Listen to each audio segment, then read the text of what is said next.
Hello. Topic है books of original entry journal. Business से related जितने भी फाइनेंशियल नेचर की ट्रांजेक्शन है जिनको बुक्स ऑफ अकाउंट के अंदर फर्स्ट टाइम रिकॉर्ड किया जाता है उस जगह को क्या बोलते हैं, उस बुक को क्या बोलते हैं, जर्नल बोलते हैं। क्या है? बिजनेस से रिलेटेड ट्रांजेक्शन और फाइनेंशियल इन नेचर। अगर दोनों चीज किसी भी ट्रांजेक्शन के अंदर इंक्लूड है तो उस ट्रांजेक्शन को बुक्स ऑफ अकाउंट के अंदर क्या करेंगे, एंट्री करेंगे, रिकॉर्ड करेंगे। जहां पर रिकॉर्ड करते हैं उस बुक को अपन क्या बोलते हैं, जर्नल बोलते हैं। देखो, बिजनेस से रिलेटेड कोई भी ट्रांजेक्शन होती है ना, हर ट्रांजेक्शन के पीछे एविडेंस प्रूफ होना जरूरी है। फर्स्ट ऑफ ऑल देखो, सोर्स डॉक्यूमेंट। मैंने प्रीवियस वीडियो में ये टॉपिक करवाया हुआ है, what is source document, what is voucher. तो सोर्स डॉक्यूमेंट क्या है? बिजनेस से रिलेटेड जितनी भी फाइनेंशियल नेचर की ट्रांजेक्शन है उन ट्रांजेक्शन की फर्स्ट ऑफ ऑल रिकॉर्डिंग कहाँ मिलती है? सोर्स डॉक्यूमेंट के अंदर। मैंने जर्नल के लिए एक लाइन बोली है, बिजनेस से रिलेटेड फाइनेंशियल नेचर की ट्रांजेक्शन को पहली बार बुक्स ऑफ अकाउंट में कहाँ रिकॉर्ड करेंगे? तो जर्नल में करेंगे। लेकिन बिजनेस से रिलेटेड फाइनेंशियल नेचर की ट्रांजेक्शन को फर्स्ट टाइम रिकॉर्ड कहाँ किया जाता है? इन सोर्स डॉक्यूमेंट में किया जाता है। सोर्स डॉक्यूमेंट कौन से होते हैं? इनवॉइस है, बिल है, कैश मेमो है, ये क्या है? सोर्स डॉक्यूमेंट है। सोर्स डॉक्यूमेंट के बेस पर वाउचर तैयार किए जाते हैं। वाउचर क्या है? इन सोर्स डॉक्यूमेंट के बेस पर तैयार किए गए डॉक्यूमेंट को क्या बोलेंगे? वाउचर बोलते हैं। वाउचर ये बताता है कि किस अकाउंट को डेबिट करेंगे और किस अकाउंट को क्रेडिट करेंगे। हर कंपनी अपने अपने वाउचर अलग से प्रिंट करवाती है और वाउचर के बेस पर बुक्स ऑफ अकाउंट के अंदर एंट्री होती है। तो क्वेश्चन दो पुट होते हैं, बिजनेस से रिलेटेड फाइनेंशियल नेचर की ट्रांजेक्शन को फर्स्ट ऑफ ऑल कहाँ रिकॉर्ड करेंगे? सोर्स डॉक्यूमेंट में। बिजनेस से रिलेटेड फाइनेंशियल नेचर की ट्रांजेक्शन को बुक्स ऑफ अकाउंट में फर्स्ट टाइम कहाँ रिकॉर्ड करेंगे? जर्नल के अंदर। कहाँ रिकॉर्ड करेंगे? जर्नल के अंदर। ध्यान रखना है, अगर फर्स्ट टाइम रिकॉर्ड करना है तो सोर्स डॉक्यूमेंट, लेकिन अगर बुक्स ऑफ अकाउंट के अंदर पहली बार कहाँ रिकॉर्डिंग करनी है तो कहाँ होती है? जर्नल के अंदर। इसीलिए जर्नल को क्या बोलते हैं? इसीलिए जर्नल को बोलते हैं बुक्स ऑफ ओरिजिनल एंट्री, या फिर बोल सकते हैं बुक्स ऑफ प्राइमरी एंट्री। तो इन शॉर्ट बताती हूँ कि बिजनेस से रिलेटेड फाइनेंशियल नेचर की ट्रांजेक्शन जिनको बुक्स ऑफ अकाउंट में पहली बार रिकॉर्ड किया जाता है उस जगह को क्या बोलते हैं? जर्नल बोलते हैं। जर्नल को अपन क्या बोल सकते हैं? बुक्स ऑफ ओरिजिनल एंट्री या फिर books of primary entry. Primary books of primary entry नाम क्यों रखा जर्नल का? क्योंकि बिजनेस से रिलेटेड फाइनेंशियल नेचर की ट्रांजेक्शन की पहली बार रिकॉर्डिंग ही कहाँ होती है? जर्नल के अंदर होती है। रिकॉर्डिंग करते हैं लेकिन सोर्स डॉक्यूमेंट के अंदर सिर्फ रिकॉर्डिंग मिलेगी। बुक्स ऑफ अकाउंट के अंदर पहली बार रिकॉर्डिंग कहाँ होती है? जर्नल के अंदर होती है। इसीलिए जर्नल का क्या नाम रखा हुआ है? बुक्स ऑफ ओरिजिनल एंट्री या फिर books of primary entry. First of all recording कहाँ होती है? सोर्स डॉक्यूमेंट के अंदर। सोर्स डॉक्यूमेंट के बेस पर क्या तैयार करते हैं? वाउचर तैयार करते हैं और वाउचर ये बताएगा कि किस अकाउंट को डेबिट करना है और किस अकाउंट को क्रेडिट करना है। इन वाउचर के बेस पर हम बुक्स ऑफ अकाउंट के अंदर पहली बार एंट्री करते हैं और वो एंट्री कहाँ करते हैं? जर्नल में करते हैं। अगर बिजनेस का लेवल स्मॉल है, अगर नंबर ऑफ ट्रांजेक्शन कम है तो एंट्री कहाँ करेंगे? जर्नल में करेंगे। अगर नंबर ऑफ ट्रांजेक्शन ज्यादा है यानी बिजनेस का लेवल बड़ा है तो एंट्री कहाँ करेंगे? तो रिकॉर्डिंग कहाँ करेंगे? हम सब्सिडरी बुक्स के अंदर करेंगे। कितनी बुक्स होती है? टोटल सब्सिडरी बुक्स होती हैं 8। टोटल कितनी सब्सिडरी बुक्स होती हैं? 8 होती हैं। Cash book, purchase return book, sales book, sales return book, BR यानी bill receivables book, bills payables book और जर्नल प्रॉपर। हर बिजनेस अपनी नीड के अकॉर्डिंग सब्सिडरी बुक्स ओपन कर सकता है। ये जरूरी नहीं है कि हर बिजनेस के अंदर टोटल 8 सब्सिडरी बुक को ओपन किया जाए। अगर नंबर ऑफ ट्रांजेक्शन कम है तो जर्नल में एंट्री करेंगे, अगर नंबर ऑफ ट्रांजेक्शन बिजनेस के अंदर ज्यादा है तो अपन क्या करेंगे? सब्सिडरी बुक्स को प्रिपेयर करेंगे। तो व्हाट इज जर्नल? जर्नल क्या है? जर्नल क्या है? बिजनेस से रिलेटेड फाइनेंशियल नेचर की ट्रांजेक्शन को फर्स्ट टाइम जहां रिकॉर्डिंग करते हैं उसको क्या बोलते हैं? जर्नल बोलते हैं। जर्नल के अंदर रिकॉर्डिंग करने की प्रोसेस को क्या बोलते हैं? जर्नलाइजिंग बोलते हैं। जर्नल के अंदर यानी बुक्स ऑफ ओरिजिनल एंट्री, इसके अंदर रिकॉर्डिंग करने की प्रोसेस को क्या बोलते हैं? जर्नलाइजिंग बोलते हैं। मोस्ट इंपोर्टेंट है, ध्यान रखना है। अब फीचर्स ऑफ जर्नल है। अब जर्नल समझ में आ गया। जर्नल क्या है? वो बुक्स है, वो जगह है जहां पर बिजनेस से रिलेटेड फाइनेंशियल नेचर की ट्रांजेक्शन को बुक्स ऑफ अकाउंट में फर्स्ट ऑफ ऑल रिकॉर्ड करते हैं, इसको क्या बोलते हैं? जर्नल बोलते हैं। अब जर्नल के फीचर्स देखते हैं। पहला फीचर है बुक्स ऑफ ओरिजिनल एंट्री, जो अभी मैंने थोड़ी देर पहले बताया है। इसको original books of original entry क्यों बोला गया, क्योंकि ट्रांजेक्शन को फर्स्ट ऑफ ऑल यही रिकॉर्ड करना है। सेकंड क्या है, जर्नल के बेस पर क्या तैयार करते हैं, लेजर तैयार करते हैं। चाहे हमने जर्नल के अंदर एंट्री की हो, चाहे हमने सब्सिडरी बुक ओपन की हो, इनके जस्ट बाद प्रोसेस के अंदर क्या होता है, लेजर को प्रिपेयर करना है। यानी इन्हीं बुक्स ऑफ ओरिजिनल एंट्री, इन्हीं जर्नल के बेस पर क्या तैयार करते हैं, लेजर तैयार करते हैं। लेजर के अंदर क्या है, अलग अलग नेचर की जितने भी, यानी एक जैसी नेचर की जितनी भी ट्रांजेक्शन होती हैं उनको एक अकाउंट में रिकॉर्ड करते हैं। जैसे परचेज अकाउंट है, सेल्स अकाउंट है, स्टॉक अकाउंट है, मशीनरी अकाउंट है। ये हम नेक्स्ट चैप्टर में पढ़ेंगे जब लेजर का चैप्टर पढ़ेंगे। अभी इतना ध्यान रखना है, जर्नल के बेस पर जो एंट्री की थी उन एंट्री के बेस पर हम क्या तैयार करते हैं, लेजर प्रिपेयर करते हैं। नेक्स्ट है transaction record in chronological order, most important है। जर्नल के अंदर जो एंट्री की जाती है वो क्रोनोलॉजिकल ऑर्डर में होती हैं, यानी सीक्वेंस वाइज, यानी डेट के अकॉर्डिंग एंट्री होती हैं। फर्स्ट जन, सेकंड जन, थर्ड जन, फोर्थ जन, जन के बाद फेब आएगी, first Feb, second Feb, third Feb. इस तरीके से क्या है, जर्नल के अंदर जितनी भी रिकॉर्डिंग की जाती हैं, यानी जो भी ट्रांजेक्शन को रिकॉर्डिंग होगी वो क्या होती है, क्रोनोलॉजिकल ऑर्डर के अंदर होती है। फिर है journal is based on double entry system. किसी भी ट्रांजेक्शन, डबल एंट्री सिस्टम क्या बोलता है, एक ट्रांजेक्शन के कम से कम कितने अकाउंट इफेक्ट होते हैं, एक ट्रांजेक्शन से 2 अकाउंट इफेक्ट होते हैं। एक अकाउंट उतनी ही अमाउंट से डेबिट होता है और दूसरा अकाउंट उतनी ही अमाउंट से क्रेडिट होता है। तो जर्नल के अंदर जो एंट्री की जाती है वो एंट्री डबल एंट्री सिस्टम के ऊपर बेस्ड होती है। यानी जर्नल के अंदर एंट्री किस सिस्टम के ऊपर बेस्ड है, डबल एंट्री सिस्टम के ऊपर। एक ट्रांजेक्शन से उतनी ही अमाउंट से एक अकाउंट डेबिट होता है, उतनी ही अमाउंट से दूसरा अकाउंट क्रेडिट होता है। तीसरा दे रखा था कि कंपाउंड एंट्री। कंपाउंड एंट्री का मतलब देखो, कंपाउंड, कंपाउंड का मतलब एक से ज्यादा है, मिक्स है। अगर एक जैसे नेचर की ट्रांजेक्शन है और हमें पेमेंट करनी है, एग्जाम्पल के लिए लेते हैं सैलरी, सैलरी की पेमेंट करनी है, वेजेस की पेमेंट करनी है, रेंट की पेमेंट करनी है, कमीशन की पेमेंट करनी है।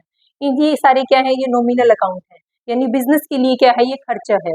तो इन सभी अकाउंट को डेबिट करेंगे और हम कैश अकाउंट को क्रेडिट करेंगे। एंट्री देखो, जैसे मान लो वेजेस पे की, वेजेस के अकाउंट को डेबिट किया गया, सैलरी पे की, सैलरी के अकाउंट को डेबिट किया गया, कमीशन पे किया गया, कमीशन के अकाउंट को डेबिट किया गया। Salary account debit, wages account debit, salary account debit, commission account debit to cash account. इस एंट्री को क्या बोलते हैं, कंपाउंड एंट्री बोलते हैं। अज्यूम करो 40,000 की क्या कर दी, वेजेस पे कर दी, 50,000 की क्या पे करनी है, सैलरी पे करनी है, कमीशन 10,000 का, अमाउंट टोटल कितनी होगी, 1 लाख। तो ये क्या है, ये कंपाउंड एंट्री है। कंपाउंड एंट्री क्या है, वो एंट्री कंपाउंड एंट्री कहलाती है जिसके अंदर एक जैसे नेचर, यानी सबको क्या है, कैश की पेमेंट है, यानी सारे के सारे क्या है, सारे नॉमिनल अकाउंट है। नॉमिनल अकाउंट वेजेस है, सैलरी है, कमीशन है, तीनों की पेमेंट करनी है बिजनेस को, तीनों के अंदर क्या जाएगा, कैश जाएगा। हम ऐसे भी कर सकते हैं, wages account debit to cash account, salary account debit to cash account, commission account debit to cash account. ये क्या है, 3 एंट्री अलग अलग होंगी। इसलिए हमने क्या किया, इन शॉर्ट हम लिख सकते हैं कि wages account debit, salary account debit, commission account debit to cash account. Total amount 40,000, 50,000, 10,000 और टोटल अमाउंट कितनी होगी, 1 लाख होगी। तो ये क्या है, ये है फीचर्स ऑफ जर्नल। जर्नल के फीचर्स क्या हैं, फर्स्ट ऑफ ऑल जर्नल को बोलते क्या है, books of original entry. Second, इस जर्नल के बेस पर हम क्या तैयार करते हैं, लेजर प्रिपेयर करते हैं। थर्ड क्या है, जो भी ट्रांजेक्शन रिकॉर्ड की जाती हैं वो क्रोनोलॉजिकल ऑर्डर के अंदर होती हैं, यानी डेट वाइज ट्रांजेक्शन को रिकॉर्ड किया जाता है। जर्नल किसके ऊपर बेस्ड है, डबल एंट्री सिस्टम के ऊपर बेस्ड है, यानी डबल एंट्री सिस्टम को बेस मान के, आधार मान के बुक्स ऑफ ओरिजिनल एंट्री, यानी जर्नल के अंदर हम क्या करते हैं, रिकॉर्डिंग करते हैं। कंपाउंड एंट्री क्या होती है, एक जैसी नेचर की जितनी भी ट्रांजेक्शन होती हैं उनको हम एक ही एंट्री के अंदर शो करते हैं, उस एंट्री को हम बोलते हैं कंपाउंड एंट्री।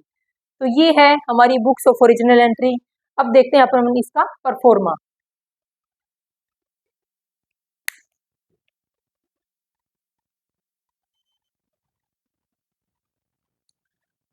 अब ये है फॉर्मेट ऑफ जर्नल। देखो जर्नल का फॉर्मेट क्या है, इधर date, particulars, ledger folio, amount debit, amount credit. तो क्वेश्चन ये पुट किया जा सकता है कि जर्नल के फॉर्मेट में कितने कॉलम होते हैं। तो टोटल कितने कॉलम है, 1 2 3 4 5। जर्नल के फॉर्मेट में टोटल 5 कॉलम है। First date, particulars, ledger folio, amount debit, amount credit. अब जर्नल के अंदर मैं आपको एक एग्जांपल देती हूँ, एक जर्नल एंट्री करके दिखाती हूँ। एग्जांपल है गुड्स परचेज फॉर कैश, यानी बिजनेस ने कैश के अंदर गुड्स को परचेज किया। जर्नल एंट्री क्या होगी, purchase account debit to cash account. Assume करो 1 जैन को हमने गुड्स को परचेज किया, 1 जैन। डेट के कॉलम में डेट शो करेंगे। जर्नल एंट्री क्या बनेगी, goods purchase for cash, purchase account debit to cash account, purchase account debit to cash account. Amount कितनी है, 50,000। अब देखो ये ledger folio, what is ledger folio? Ledger folio क्या है, यहाँ पर वो नंबर, वो सीक्वेंस शो करेंगे जो लेजर के अंदर इसी सेम अकाउंट की, यानी परचेज अकाउंट, लेजर के अंदर मैंने परचेज अकाउंट ओपन किया है जब बुक्स ऑफ अकाउंट को प्रिपेयर किया, तो उस परचेज अकाउंट का, उस परचेज अकाउंट को जिस पेज के ऊपर ओपन किया है लेजर के अंदर, परचेज अकाउंट को जिस पेज के ऊपर ओपन किया है उस पेज का नंबर कहाँ लिखेंगे, इस लेजर फोलियो में लिखेंगे। तो लेजर फोलियो ये नंबर कहाँ से मिलेगा अपने को, ये लेजर बुक से मिलेगा अपने को ये नंबर। तो फॉर्मेट ऑफ जर्नल में अपने पास कितने कॉलम होते हैं, 5 कॉलम होते हैं। इस तरीके से हम क्या है, बुक्स ऑफ अकाउंट के अंदर एंट्री करते हैं बिजनेस से रिलेटेड ट्रांजेक्शन की। जैसे एक एग्जांपल दे लिया था, goods purchase for cash, purchase account debit to cash account. Important point at the time of journal entry, जब बुक्स ऑफ अकाउंट के अंदर बिजनेस से रिलेटेड ट्रांजेक्शन की हम एंट्री करते हैं तो किन बातों का ध्यान रखना है जब हम एंट्री करेंगे। फर्स्ट है अफेक्टेड अकाउंट। देखो कोई भी ट्रांजेक्शन हो उससे ये देखेंगे फर्स्ट ऑफ ऑल कौन से अकाउंट, कम से कम एक ट्रांजेक्शन से 2 अकाउंट इफेक्ट होते हैं, तो ये देखेंगे कि उस ट्रांजेक्शन से इफेक्टेड होने वाले 2 अकाउंट कौन से हैं। जैसे ऊपर वाले एग्जांपल में 2 अकाउंट कौन से थे, एक परचेज अकाउंट था और दूसरा कैश अकाउंट था, तो हर ट्रांजेक्शन से कम 2 अकाउंट इफेक्ट होते हैं। ऊपर वाली ट्रांजेक्शन का आपको एग्जाम्पल दे दिया। दूसरा सबसे पहले हम क्या करेंगे, उन्हीं अकाउंट्स की, उन्हीं 2 अकाउंट्स की, उन्हीं 2 या 2 से ज्यादा अकाउंट को आइडेंटिफाई करेंगे कि कौन से अकाउंट इस ट्रांजेक्शन से इफेक्ट हो रहे हैं। उन्हीं के बेस पर हम क्या करेंगे, जर्नल एंट्री करेंगे। सेकंड क्या दे रखा था कि पर्सनल अकाउंट के साथ में अकाउंट वर्ड लगाना जरूरी नहीं होता है। जैसे मैंने मान लो मोहन को पेमेंट की, तो Mohan account debit to cash account, तो मोहन के आगे अकाउंट, मोहन के आगे ये अकाउंट वर्ड लिखना जरूरी नहीं है, क्योंकि मोहन क्या है, पर्सनल अकाउंट है। पर्सनल अकाउंट के साथ में, पर्सनल अकाउंट के साथ में क्या है, इस अकाउंट वर्ड को लगाना कंपल्सरी नहीं है, ज्यादा बेटर है ना लगा। तो जब भी बुक्स ऑफ अकाउंट के अंदर हम एंट्री करते हैं तो ये ध्यान रखना चाहिए कि उस ट्रांजेक्शन से कौन कौन से अकाउंट इफेक्ट हो रहे हैं, फर्स्ट ऑफ ऑल उन अकाउंट्स को आइडेंटिफाई करेंगे। सेकंड क्या दे रखा था कि पर्सनल अकाउंट के सामने अकाउंट वर्ड ना लिखें। ये क्या है, फॉर्मेट है जर्नल का, ये है जब जर्नल के अंदर एंट्री करेंगे तो किन बातों का ध्यान रखेंगे। फिर क्या है, rule of journalising most important.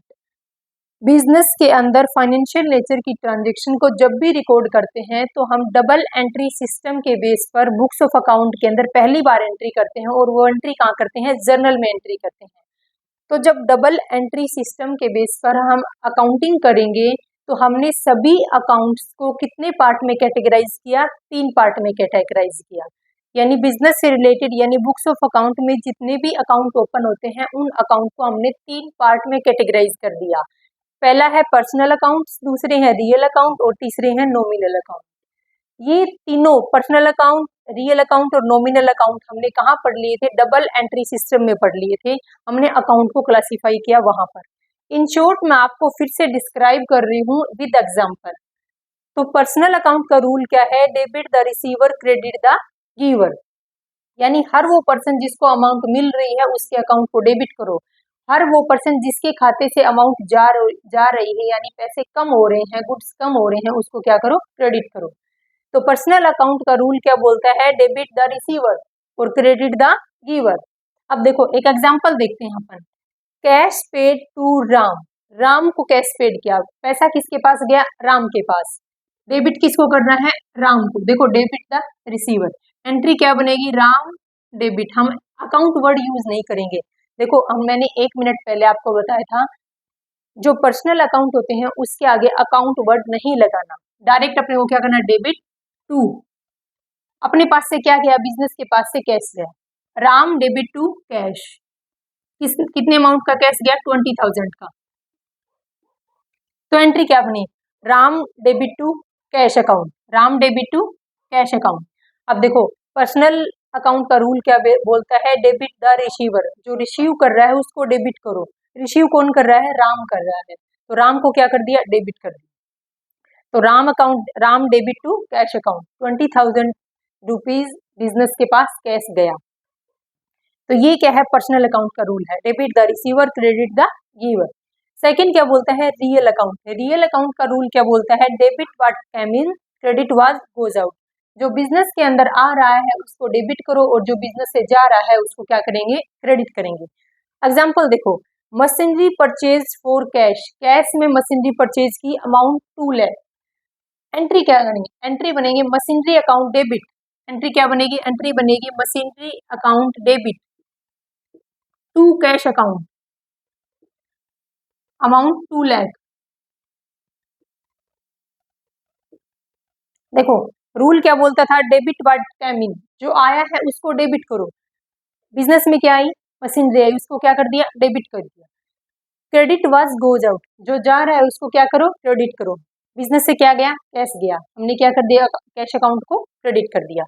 तो रियल अकाउंट का रूल बोलता है डेबिट व्हाट कैम इन और क्रेडिट वाज गोज आउट, जो आ रहा है उसको डेबिट करो और जो जा रहा है उसको क्रेडिट करो।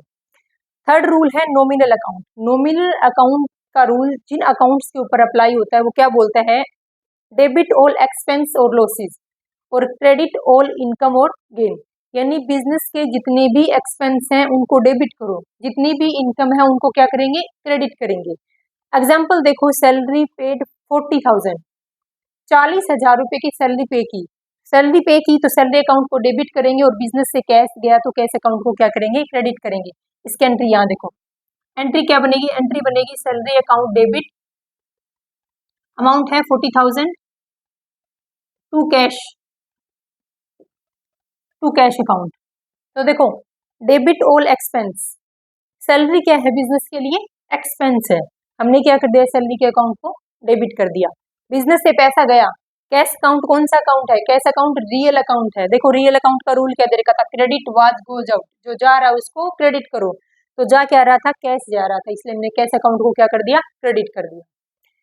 तो इन्हीं रूल के बेस पर यानी पर्सनल अकाउंट, रियल अकाउंट और नॉमिनल अकाउंट में हमने 3 पार्ट में बुक्स ऑफ अकाउंट के अंदर जितने भी अकाउंट ओपन होते हैं इन 3 पार्ट में कैटेगराइज कर दिया। इन तीनों रूल के ऊपर debit the receiver credit the giver, real account debit what came in credit what goes out. Third है nominal account, debit all expenses और लॉस और क्रेडिट ऑल इनकम और गेन। इन्हीं 3 रूल के बेस पर बुक्स ऑफ अकाउंट के अंदर जब बिजनेस से रिलेटेड ट्रांजेक्शन को फर्स्ट टाइम रिकॉर्ड किया जाता है और वो रिकॉर्ड कहाँ करते हैं, जर्नल के अंदर करते हैं। तो जर्नल के अंदर जब अपन एंट्री करेंगे तो इन्हीं 3 अकाउंट्स के रूल के बेस पर जर्नल के अंदर एंट्री करेंगे। मैंने पहले एंट्री करके दिखाई थी आपको, goods purchase for cash. Entry क्या बनी थी, purchase account debit to cash account. Purchase account क्या है, एक नॉमिनल अकाउंट है। नॉमिनल अकाउंट का रूल क्या बोलता है, डेबिट ऑल एक्सपेंस, जितने भी बिजनेस के रिगार्डिंग एक्सपेंस है उनको डेबिट करो। गुड्स को परचेज किया, बिजनेस के लिए क्या है, एक्सपेंस है, मैंने क्या कर दिया, डेबिट कर दिया, यानी डेबिट ऑल एक्सपेंस, जितने भी एक्सपेंस हैं डेबिट कर दिया। तो परचेज अकाउंट को क्या किया, डेबिट किया। नीचे क्या, कैश अकाउंट को क्रेडिट किया। कैश अकाउंट क्या है, कैश अकाउंट है रियल अकाउंट। रियल अकाउंट में बोलता है कि क्रेडिट वाज गोज आउट, जो जा रहा है उसको क्या करेंगे, क्रेडिट करेंगे। बिजनेस से क्या गया, कैश गया और क्या कर दिया, कैश अकाउंट को क्रेडिट कर दिया। तो इन्हीं 3 अकाउंट के बेस पर, इन्हीं 3 रूल के बेस पर क्या है, जर्नल के अंदर बिजनेस से रिलेटेड सभी ट्रांजेक्शन को बुक्स ऑफ अकाउंट में रिकॉर्ड करते हैं। अब देखते हैं आगे।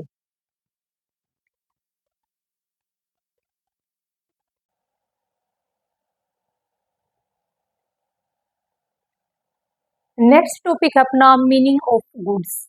तो व्हाट इज गुड्स, गुड्स क्या है, गुड्स वो आइटम, वो वस्तु हैं जिनके रिगार्डिंग हम बिजनेस कर रहे हैं।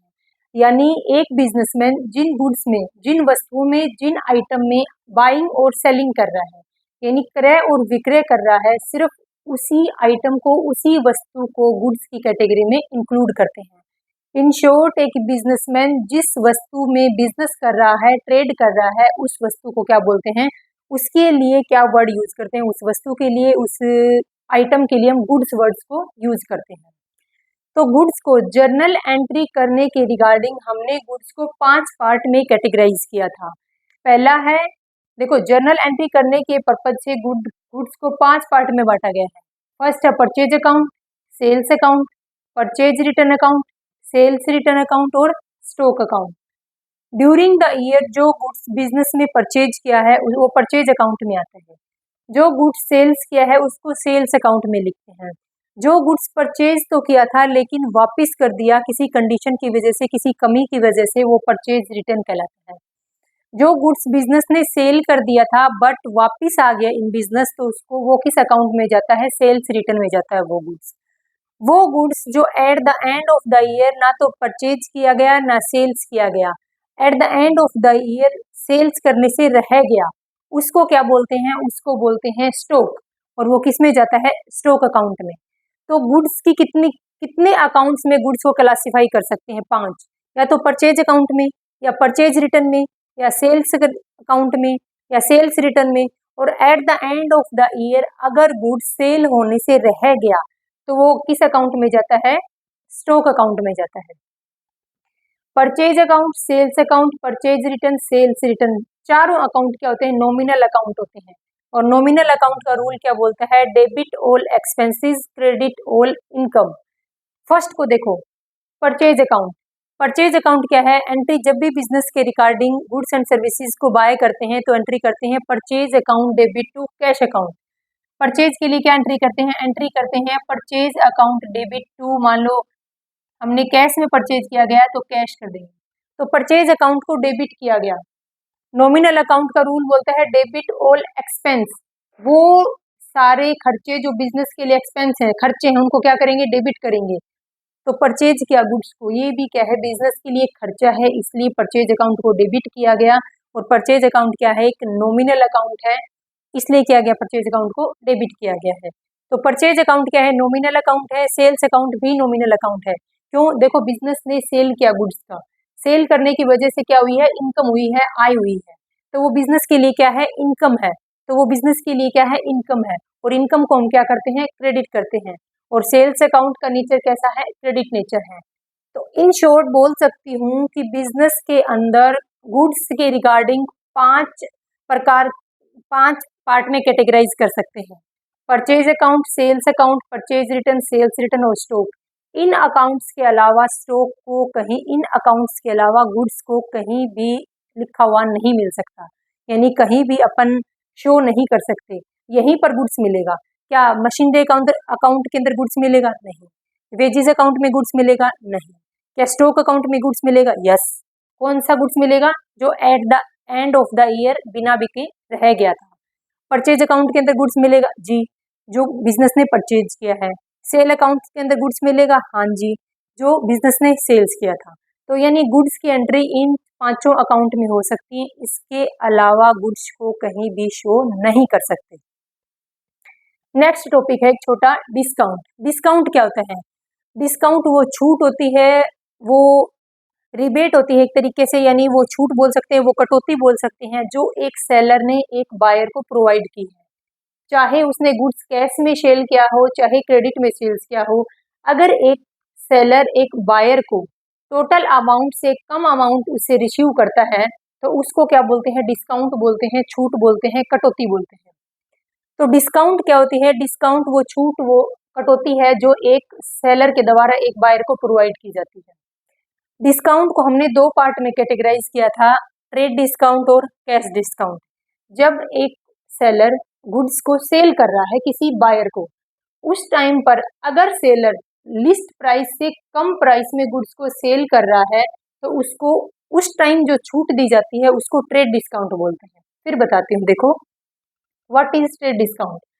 ट्रेड डिस्काउंट वो छूट है जब एक बायर जब एक सेलर अपने गुड्स को सामने वाले पर्सन को बेचता है, यानी सामने वाले बायर को बेचता है, उस टाइम टोटल जो उसकी लिस्ट प्राइस है, मान लो लिस्ट प्राइस उसकी कितनी है, 500। अगर अपने 500 लिस्ट प्राइस के गुड्स को 400 में सेल करता है, तो टोटल कितने की छूट दी गई? 100 रुपए की छूट दी गई। तो इस 100 रुपए को क्या बोलेंगे? ट्रेड डिस्काउंट बोलेंगे। ऐसे ही क्या होती है? कैश डिस्काउंट है। कैश डिस्काउंट जब एक सेलर एक बायर को गुड्स सेल करता है इन कैश और बायर को बोलता है कि अगर आप इस फिक्स अमाउंट को इस फिक्स टाइम में पेमेंट करते हैं तो मैं आपको 2% 3% की छूट देता हूँ, डिस्काउंट देता हूँ, रिबेट देता हूँ। तो उसको क्या बोलते हैं? उसको बोलते हैं कैश डिस्काउंट। जैसे अज्यूम करो एक सेलर ने 20,000 की सेल की और एक बायर को बोलता है कि अगर आप मेरे को 1 महीने में पेमेंट कर दोगे तो मैं आपको इस 20,000 के ऊपर 10% का कैश डिस्काउंट दूंगा।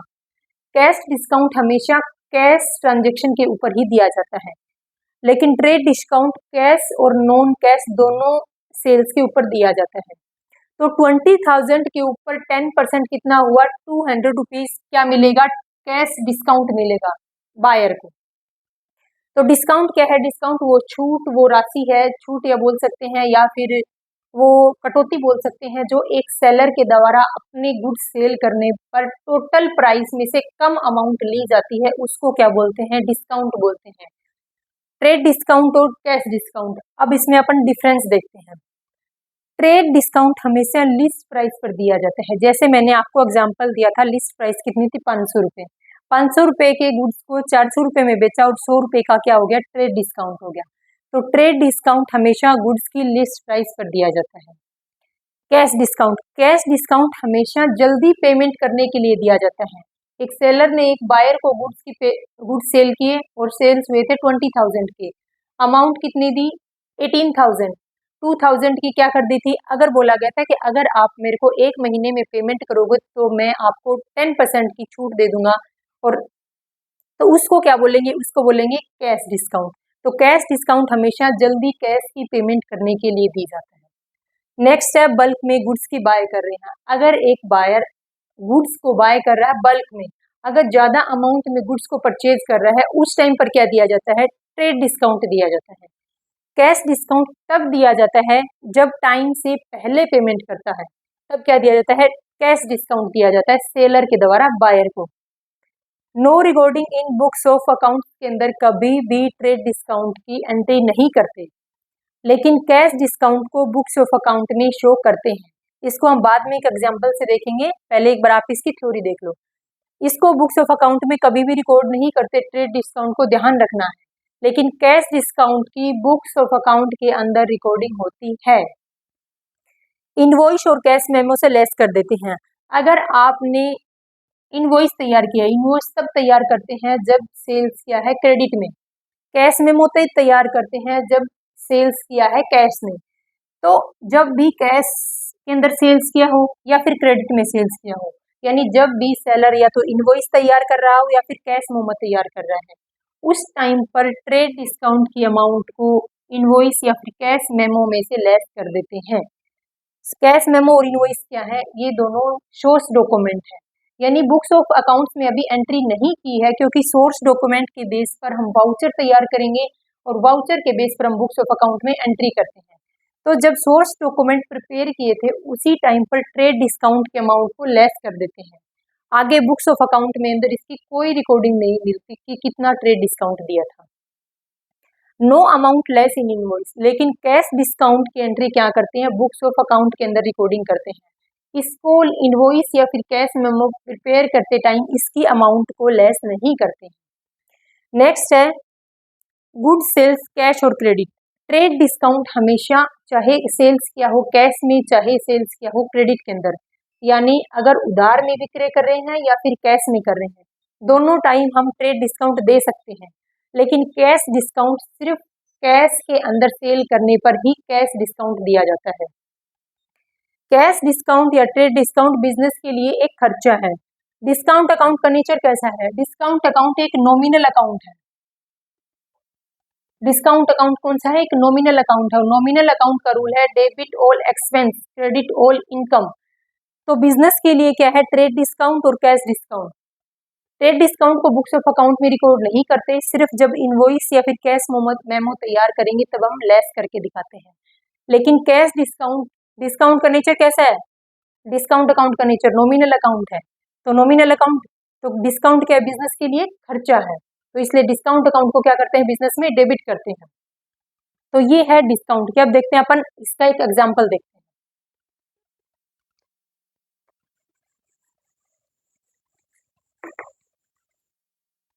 देखो एग्जाम्पल क्या है, किसी गुड्स को सेल किया है और उसकी लिस्ट प्राइस कितनी है? 20,000।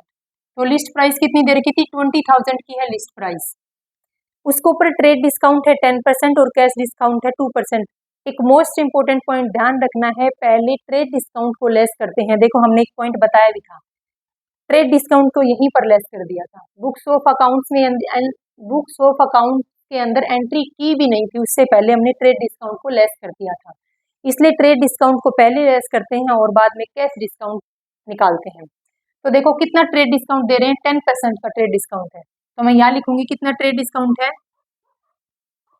ट्रेड डिस्काउंट है 10%। 20,000 का 10% कितना हुआ? 2,000। अमाउंट कितनी बच गई? 18,000। अब इस 18,000 के ऊपर क्या निकालेंगे? कैश डिस्काउंट निकालेंगे। कैश डिस्काउंट कितने परसेंट है? 2% है। 18,000 का 2% हो गया 360।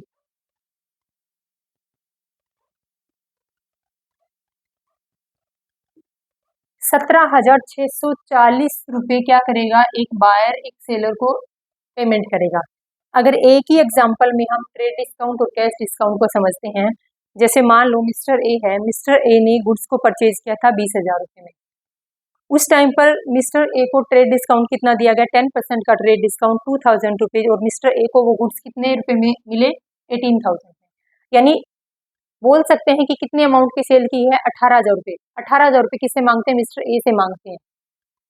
मिस्टर ए को बोला गया था कि अगर आप मेरे को within 1 month, within 1 week, within 1 year, अगर आप कुछ भी बोल सकता है, क्वेश्चन में आपको लिखा मिलेगा। अगर आप मेरे को विद इन, मान लो अज्यूम करते हैं विद इन 1 वीक अगर आप मेरे को पेमेंट करते हो तो मैं आपको 2% का कैश डिस्काउंट दूंगा। ये कौन बोलता है? सेलर बोलता है। तो 2% का डिस्काउंट कितना हो जाएगा? 360 रुपीज हो जाएगा। तो अब मिस्टर ए कितनी पेमेंट करेगा? 17,640 रुपये मिस्टर ए टोटल पेमेंट करेगा। गुड्स को परचेज किया था 20,000 में, पहले ट्रेड डिस्काउंट मिला, बाद में कैश डिस्काउंट मिला। अब बिजनेसमैन को कितना पैसा मिलेगा? 17,640 रुपये मिस्टर ए बिजनेसमैन को पे करेगा। तो ये है अपना डिस्काउंट। डिस्काउंट क्या है? वो छूट, वो एक्सपेंस, वो छूट बोल सकते हैं, वो कटौती बोल सकते हैं, जो एक सेलर एक बायर को सेल करते टाइम प्रोवाइड करता है, यानी जो छूट देता है, जो कटौती देता है। ये दो टाइप का देखा था, ट्रेड डिस्काउंट होता है और कैश डिस्काउंट होता है। ट्रेड डिस्काउंट को बुक्स ऑफ अकाउंट में कभी भी रिकॉर्ड नहीं करते हैं, लेकिन कैश डिस्काउंट को बुक्स ऑफ अकाउंट के अंदर शो करते हैं। पहले हमेशा ट्रेड डिस्काउंट लेस करते हैं, देन बाद में क्या करते हैं? कैश डिस्काउंट को लेस करते हैं। अब क्या है? डिस्काउंट से रिलेटेड मिलती जुलती क्या है, एक और भी छोटी सी टर्म है, उसको बोलते हैं रिबेट। रिबेट क्या होती है? रिबेट बिजनेस के लिए एक खर्चा है। रिबेट वो खर्चा बोल सकते हैं जो सेल करने के बाद होता है। यानी अगर बायर ने ऑर्डर किया है किसी भी गुड्स का और सेलर ने उस ऑर्डर के अकॉर्डिंग उसी क्वालिटी का गुड्स नहीं दिया, अगर क्वालिटी में कमी है या फिर आर्टिकल में कमी है या फिर आर्टिकल टूट फूट हो गया, उसकी वजह से क्या है, ओरिजिनल गुड्स बायर के पास नहीं पहुंचा, तब सेलर के द्वारा बायर को जो छूट दी जाती है उसको क्या बोलते हैं? रिबेट बोलते हैं। रिबेट क्या है? रिबेट वो राशि है जो एक सेलर एक बायर को गुड्स को सेल करने के बाद में अगर गुड्स में कुछ कमी है, या तो गुड्स टूट फूट हो गई या फिर उसी स्टैंडर्ड के अकॉर्डिंग उसी क्वालिटी का गुड्स अगर सेलर ने बायर को नहीं भेजा, जिसके कारण क्या है, बायर सेलर से कंप्लेन करता है, तब सेलर बायर को जो छूट देता है उसको क्या बोलते हैं? रिबेट बोलते हैं। अज्यूम करो सेलर ने गुड्स सोल्ड किए थे 20,000 के, 20,000 में क्या है, रास्ते के अंदर कोई आर्टिकल टूट फूट होगी जिसकी वजह से क्या है, 1,000 रुपए का नुकसान हो गया। अब बायर क्या है, बायर के पास में जब गुड्स आता है तो वो आर्टिकल, वो गुड्स टूटा फूटा हुआ आता है। उस टाइम पर 20,000 के बजाय अब 19,000 पेमेंट करेगा, कौन करेगा? बायर। तो ये 1,000 रुपए क्या है, ये 1,000 रुपए एक सेलर ने एक बायर को रिबेट दी है। रिबेट तब दी जाती है जब गुड्स सेल कर चुके होते हैं तब मिलती है। कब? या तो गुड्स को स्टैंडर्ड के अकॉर्डिंग ना भेजा गया हो तब, या फिर गुड्स के अंदर कोई टूट फूट हो जाती है तब। कौन देता है? सेलर देता है। किसको देता है? बायर को देता है। तो टोटल अमाउंट में से जो अमाउंट कम पे करता है बायर, उस अमाउंट को क्या बोलते हैं? रिबेट बोलते हैं। रिबेट बिजनेस के लिए एक खर्चा है और बायर के लिए क्या है? एक इनकम है। अगर बुक्स ऑफ अकाउंट तैयार कर रहे हैं सेलर की, यानी बिजनेस के पॉइंट ऑफ व्यू से बिजनेस की बुक्स ऑफ अकाउंट के अंदर जब एंट्री करेंगे तो रिबेट क्या है? बिजनेस के लिए एक एक्सपेंस है। तो rebate allowed account debit to purchaser account. तो ये क्या है? ये 1000 रुपीज बिजनेस के लिए एक्सपेंस है, तो यहाँ हम दिखाएंगे 1000 रुपीज। बायर की बुक्स हैं, बायर के लिए ये 1000 रुपये क्या है? एक इनकम का काम करती है। यानी पहले उसको 20,000 की पेमेंट करनी थी, बट अब उसको सिर्फ 19,000 की पेमेंट करनी है। तो ये 1000 रुपीज उस बायर के लिए एक इनकम का काम करती हैं।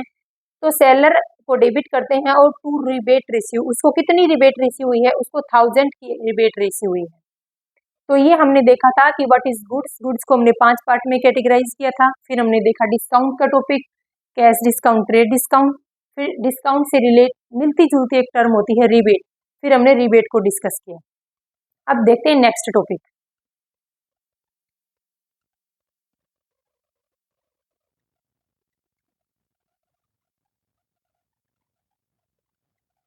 नेक्स्ट टॉपिक अपना रिकॉर्डिंग ऑफ बैंकिंग ट्रांजेक्शन। अपन अब कुछ ट्रांजेक्शन को देखेंगे जो बैंक से रिलेटेड है। फर्स्ट है कैश डिपॉजिट इन बैंक। अगर बैंक में कैश डिपॉजिट किया तो बैंक का बैलेंस बढ़ गया और कैश का बैलेंस कम हो गया। आप नॉर्मल एग्जांपल ले लीजिए। अगर आपके घर पे कैश रखा है, अगर 50,000 आपके घर पे कैश रखा है और आपके फादर ने कहा है कि उस कैश को बैंक में जमा करवा के आए, तो बैंक बैलेंस बढ़ जाएगा और आपके घर पे जो कैश रखा था वो कम हो जाएगा। तो यानी बैंक अकाउंट को डेबिट करेंगे और कैश अकाउंट को क्या कर देंगे? क्रेडिट करेंगे। Bank account debit to cash account. ऐसे ही सेम बिजनेस के अंदर है। अगर बिजनेस के अंदर पैसा इन कैश रखा हुआ था, अगर उसको बैंक में सबमिट करवा दिया, बैंक में जमा करवा दिया, तो बैंक बैलेंस बढ़ जाएगा और कैश बैलेंस कम हो जाएगा। सेकंड है अगर कैश विड्रॉ किया है बैंक से, अगर बैंक से पैसा निकलवा लिया तो बैंक का बैलेंस कम हो जाएगा और कैश का बैलेंस बढ़ जाएगा। तो cash account debit to bank account. Next transaction है कस्टमर से चेक रिसीव हुआ था और उसी चेक को उसी टाइम बैंक में जमा करवा दिया, यानी बैंक में जमा करवाने के लिए हमने चेक को बैंक में भेज दिया, तो बैंक का बैलेंस बढ़ जाएगा। Bank account debit to customer personal account, यानी एक तरीके का ये पर्सन हमारा डेटर्स था। मान लो 50,000 का चेक था। अज्यूम करो कि 50,000 के चेक को हमने कहाँ सबमिट करवा दिया? बैंक में। तो बैंक का बैलेंस 50,000 से बढ़ जाएगा और ये पर्सन जिससे हम मान लो 1 लाख रुपये अभी मांगते थे, तो 50,000 का चेक दे दिया, तो 50,000 से ये हमारा डेटर्स कम हो जाएगा। यानी bank account debit to customer personal account, इतने रुपए से ये अब हमारा डेटर्स नहीं रहा, इसके अकाउंट को क्या कर देंगे? क्रेडिट कर देंगे।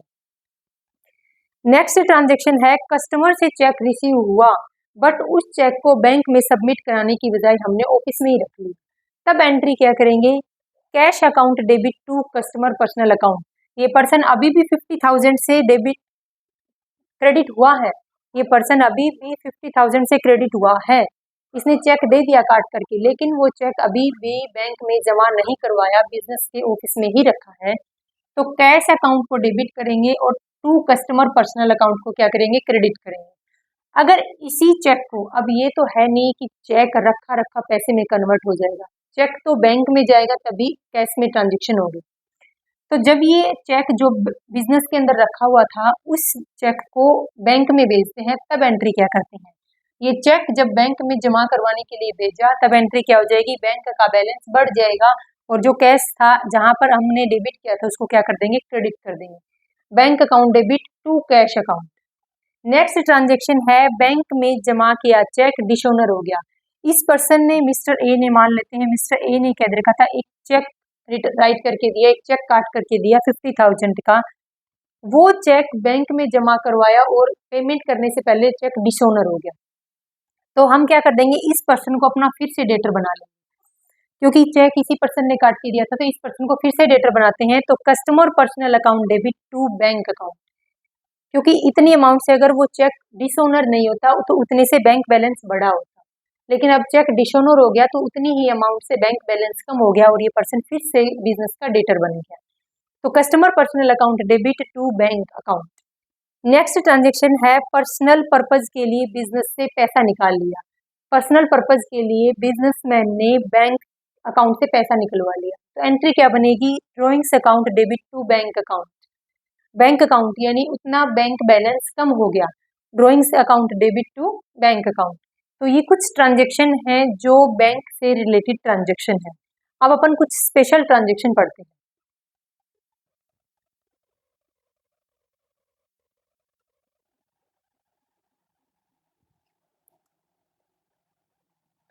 अब कुछ ट्रांजेक्शन गुड्स से रिलेटेड है। Transaction related to goods. देखो फर्स्ट ट्रांजेक्शन है ड्रॉइंग्स इन गुड्स। अगर गुड्स की ड्रॉइंग्स कर ली है, अगर बिजनेसमैन ने बिजनेस से कुछ गुड्स पर्सनल पर्पज के लिए निकाल लिया है बिजनेस से, तो उसकी रिगार्डिंग क्या एंट्री होगी, एंट्री है drawings account debit to purchase account. यानी वो गुड्स जो बिजनेस में सेल करने के पर्पज से रखा हुआ था, वो गुड्स जो बिजनेस में सेल करनी थी यानी जिसका क्रय विक्रय करना था, उस गुड्स को अगर बिजनेसमैन ने अपने पर्सनल पर्पज के लिए निकाल लिया है तो उसके रिगार्डिंग एंट्री करेंगे बुक्स ऑफ अकाउंट में, क्या, drawings account debit to purchase account. अब इतना गुड्स सेल करने के रिगार्डिंग बिजनेस में नहीं रखा हुआ है, ये हमने क्या कर लिया, पर्सनल पर्पज के लिए निकाल लिया है। सेकंड है गुड्स गिवन अवे चैरिटी। अगर दान में गुड्स को दे दिया, अगर दान के अंदर गुड्स को दे दिया तो उसके रिगार्डिंग बुक्स ऑफ अकाउंट में क्या एंट्री होगी, charity account debit, charity account debit to purchase account. यानी वो गुड्स हमने किस में दे दिया, दान में दे दिया, तो चैरिटी अकाउंट को क्या करेंगे, डेबिट करेंगे। Goods distributed as free sample. अगर फ्री सैंपल के तौर पर मान लो किसी नए गुड्स का, किसी नए आइटम का, किसी नए आर्टिकल का बिजनेस के अंदर प्रोडक्शन किया गया है, उस प्रोडक्शन को, उस आर्टिकल को अब क्या करेंगे, as a free sample, sample के तौर पर हम क्या करेंगे, मार्केट में डिस्ट्रीब्यूट करेंगे। तो उससे क्या हो जाएगा, उससे गुड्स की अमाउंट कम हो जाएगी। तो एंट्री बनेगी advertisement expenses account debit to purchase account. हमने किसके तौर पर, मतलब बिजनेस में वो गुड्स किसके तौर पर कम हुआ है, एडवर्टाइजमेंट के तौर पर। एडवर्टाइजमेंट यानी एज ए हमने सैंपल के तौर पर उस गुड्स को बेच दिया है, यानी विदाउट अमाउंट के हमने उस गुड्स को मार्केट में दिया है। तो एंट्री बनेगी advertisement expenses account to purchase account. Next entry है loss of goods by theft. अगर गुड्स का थेफ्ट हो गया, चोरी हो गया, या फिर आग फायर के कारण क्या है, माल नष्ट हो गया, तो उसकी एंट्री क्या बनेगी, लॉस बाय थेफ्ट या फिर लॉस बाय फायर, जो भी दोनों में से कोई भी एक रीजन हो। Debit account debit to purchase account. मान लो थेफ्ट हुआ है, चोरी हुआ है गुड्स का, तो एंट्री करेंगे loss by theft account debit to purchase account. यानी इतने अमाउंट की, मान लो 20,000 गुड्स रुपीज की क्या होगी, अमाउंट की रुपीज गुड्स की क्या होगी, चोरी होगी, तो उसकी वजह से एंट्री क्या बनेगी, loss by theft account debit to purchase account. यानी 20,000 का गुड्स क्या हो गया, कम हो गया। ये अगर इस गुड्स का, जिस गुड्स की चोरी हुई है या फिर जो फायर के कारण नष्ट हो गया है, उस गुड्स का अगर इंश्योरेंस करवा रखा था, तो एंट्री क्या करेंगे, insurance company account debit to loss by theft account. कितने अमाउंट से था, मान लो फुल अमाउंट की हमने क्या करवा रखी है, इंश्योरेंस करवा रखा है, तो यहाँ हम क्या दिखाएंगे, 20,000, क्या दिखाएंगे, 20,000 के अमाउंट की। देखो लॉस बाय थेफ्ट, कितने का अमाउंट थेफ्ट हुआ था, 20,000 का। इंश्योरेंस कितने का करवा रखा है, 20,000 का। अगर कंपनी फुल अमाउंट अपने को क्लेम कर देती है, तो एंट्री करेंगे bank account debit to insurance company. Insurance company से पूरा अमाउंट 20,000 का क्या हो गया, क्लेम हो गया, तो एंट्री करेंगे 20,000 और 20,000 की। लेकिन अगर कुछ अमाउंट कंपनी क्लेम नहीं करती है, मान लो 20,000 के अमाउंट का इंश्योरेंस कंपनी से इंश्योरेंस करवा रखा था गुड्स का, लेकिन कंपनी ने सिर्फ 18,000 की क्या कर दिया, क्लेम कर दिया, तो 18,000 तो हम यहाँ दिखाएंगे, जो क्लेम हो गया ना कंपनी से, 18,000 तो हम कहाँ दिखा देंगे, यहाँ दिखा देंगे, जो कंपनी से क्लेम हो गया। 2,000 जो कंपनी ने क्लेम नहीं किया, जो पैसे नहीं दिए, वो 2,000 हम कहाँ दिखाएंगे, वो 2,000 हम दिखाएंगे कंपनी के फाइनल अकाउंट के P&L अकाउंट में। तो P&L अकाउंट से हम उसको क्या कर देंगे, राइट ऑफ कर देंगे, P&L account debit to insurance company. ये याद ध्यान से पढ़ो, अगर कंपनी से हमने इंश्योरेंस करवा रखा था, जो गुड्स थेफ्ट हो गया या जो गुड्स लॉस हो गया फायर की वजह से, अगर इंश्योरेंस कंपनी से इंश्योरेंस करवा रखा था, एंट्री बनेगी insurance company account debit to loss by theft या फिर लॉस बाय फायर। 20,000 का गुड्स था, 20,000 की गुड्स की फुल अमाउंट का हमने क्या करवा रखा था, इंश्योरेंस करवा रखा था। जितना अमाउंट कंपनी अपने को क्लेम के तौर पर देती है, मान लो 18,000 रिसीव हुए, तो bank account debit to insurance company. अब देखो इंश्योरेंस कंपनी कितने से डेबिट हो क्रेडिट होगी, 18,000 से। बाकी बाकी 2,000 कहाँ गए, बाकी 2,000 देखो ये 18,000 प्लस 2,000 कितने से हो जाएगा, 20,000 से क्या हो जाएगा इंश्योरेंस कंपनी को, इधर 20,000 से डेबिट है, 18,000 प्लस 2,000 20,000 से क्या कर दिया, क्रेडिट कर दिया। तो जितना कंपनी से रिसीव हो गया bank account debit to insurance company account में आ जाएगा, जितना नहीं रिसीव हुआ 2,000 वो कहाँ जाएगा, पी एंड एल अकाउंट में जाएगा। एंट्री बनेगी P and L account debit to insurance company. तो ये है अपना topic transaction related to goods. ये टॉपिक कंप्लीट होता है अपना books of original entry journal, यानी हम किस तरीके से बुक्स ऑफ अकाउंट्स के अंदर फर्स्ट टाइम बिजनेस से रिलेटेड ट्रांजेक्शन की रिकॉर्डिंग करते हैं। Thank you.